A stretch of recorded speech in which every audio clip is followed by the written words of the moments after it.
Hey, so I needed a piano this year and I got this Alesis 61 key MIDI controller, and I'm a beginner MIDI sort of person. I don't do a whole lot of MIDI, so I wanted something that was relatively inexpensive because I'm not a major MIDI user. It's not something I rely on all the time for all my music, so didn't want to spend a ton of money, but needed to have some good features and be pretty playable and fairly small. Although I definitely wanted something kind of broad in terms of how many keys it had. So this Alesis cost about $260, $265. That's with the warranty. I always get the warranty on stuff because you just never know. And I've had situations where something's just broken and they've entirely replaced it or refunded, which is great. So this V61, it's a MIDI controller, which means there's no speaker or amp within the thing. You've got to actually plug it into a computer in order to have any sound come out of it. But that's perfectly fine. In terms of features, it has 61 keys. You can get larger versions, you can get smaller, in the 40s. But I think 61 is a good width. It's a good number of keys, and they're full-size keys too. What's pretty cool about the keys is they are kind of weighted or sensitive. So depending on how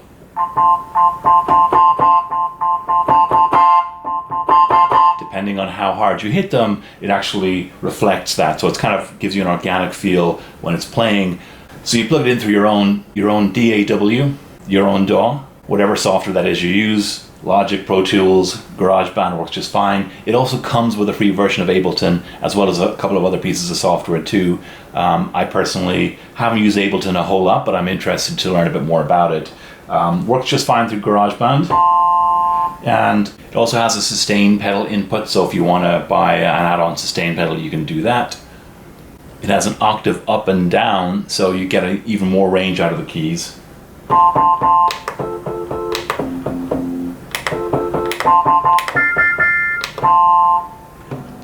So that's pretty cool. My use case is pretty straightforward. I'm not a massive piano player, so this is why I don't want to spend a ton of money on the top range of equipment. I need something that wasn't too entry level, too basic. It was going to feel good and sound good to play. The keys are nicely kind of weighted. They're not too dinky.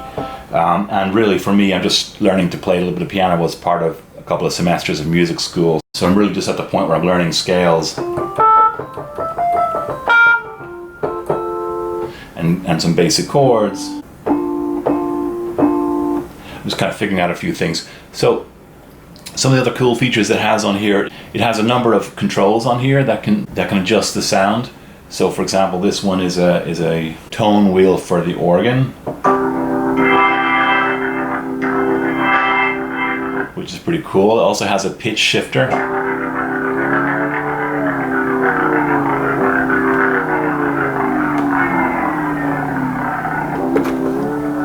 So that's kind of cool too.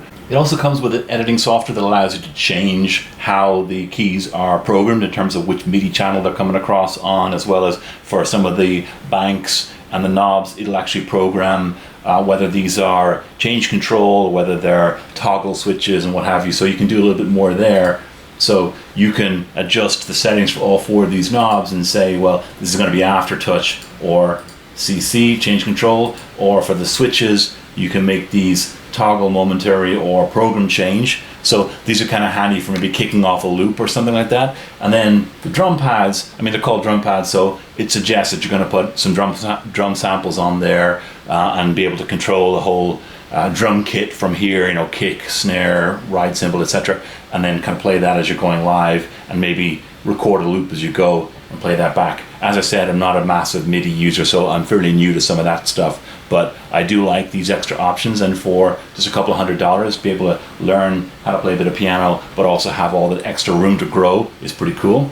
So it is very handy to have this software here just to see what the defaults are. You can also adjust those presets and save them to the hard drive. You can reload what you save from hard drive. You can send presets when you've made your changes. You can send those to the hardware. You can also get the preset from the hardware and save that too. So you definitely push and pull your settings from the keyboard, which is pretty cool. The other thing that I mentioned it comes with a bunch of software. So Pro Tools first, also comes with Air Expand, which I'm not too familiar with, and Ableton Live Lite. So Ableton Live Lite is a little more advanced than maybe GarageBand based on what I'm seeing so far. And you can adjust which channels you're bringing in here, and you can drag and drop different things onto those channels. So for example, if we wanted to drop a whole drum rack on here, and then use that on the drum pads, and then keep something different on the keypads. On the keyboard, you could do that too. So using something like Ableton Live, it's pretty new for me. I haven't used it a whole lot. I've really just used GarageBand to just power the piano. But using something like that, you know, there's nothing really coming through there right now. But having looked at the software here, I kind of know that the default is that the drum pads are coming in on MIDI channel 10, and the key bed, all of the keys up here are coming in on channel 1, for example. So, okay, great. Why don't I drag myself up the drum rack here and just throw it into the mix.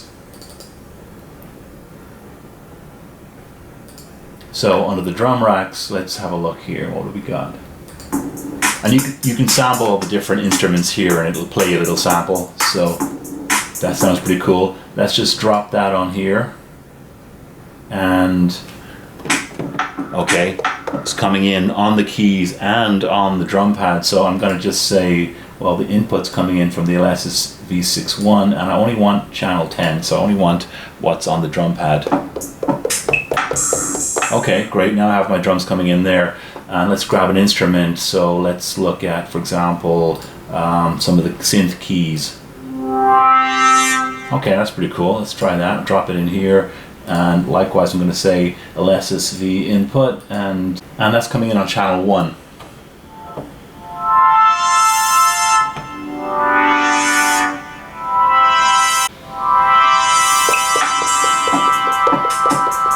So now I have the drums on the drum pad, and these are really nice, soft, kind of rubbery, sensitive to the touch.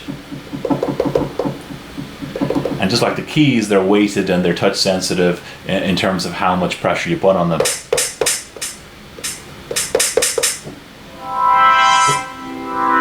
Which is pretty cool. And you can also program what each of these knobs do. So when you just plug it in default, you can see that they're all already keyed into some of the settings for what you're playing. So for example, on this synth, the filter cutoff, the fold feedback, and a couple of other settings, the echo and the reverb, they're already configured for these 4 knobs, but I could just as easily change these 4 knobs to any other settings that I want. I could make it a volume ride, for example.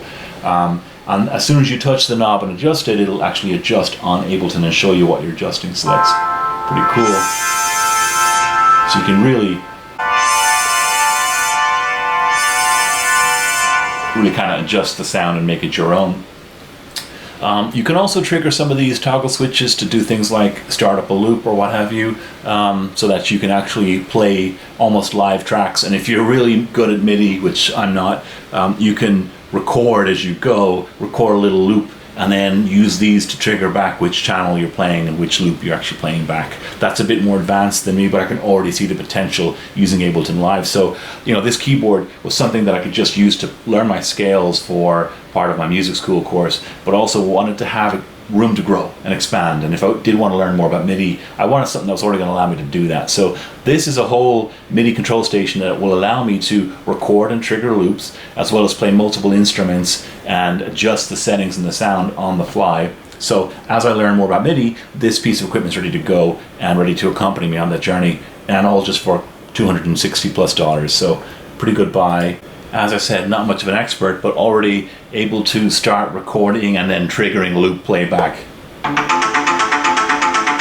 So you could trigger that loop to play back, and then you can add to it as you go and start playing along with it live. So we're at some pretty basic level of MIDI here. That's not really what I'm an expert in, but I just wanted to demonstrate pretty quickly some of the features, the reprogrammable keys, the drum pad, the toggle switches, and the knobs that can be used to configure the settings and adjust things like reverb or any other setting that you want. So by editing the MIDI map, you can just easily change what knob you actually want to control different settings. So just like touching the volume, for example, and maybe I want this to be the volume. Now it's going to adjust that and say, okay, this is going to be your volume going forward. So really easy to configure both in the software that comes with the machine. So you can actually decide, okay, I'm going to have this come through 21 and not 20.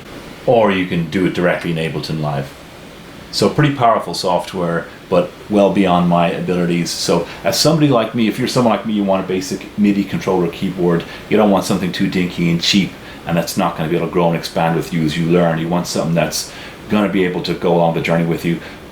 but still be affordable. I think this is a pretty cool piece of equipment, so I'm happy with it now, and I'm just starting to scratch the surface. So I figured I'd share my thoughts with you on the channel, as I always do when I come across or buy or try out new equipment. If you like what you see on the channel, as always, do click the like button and hit subscribe and hit that bell icon so that you're notified when I post new content, and I'll see you again in a future video. People just ain't no good. I think that's well understood. You can see it everywhere you look. People just ain't no good. We were married under cherry trees, under blossoms we made our vows, and the blossoms came sailing down through the streets and through the playground. The sun would stream on the sheets, awoken by the morning birds. We'd buy Sunday newspapers, never read a single word. People, they ain't no good.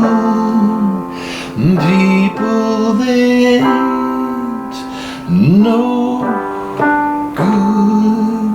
People just ain't no good. No good.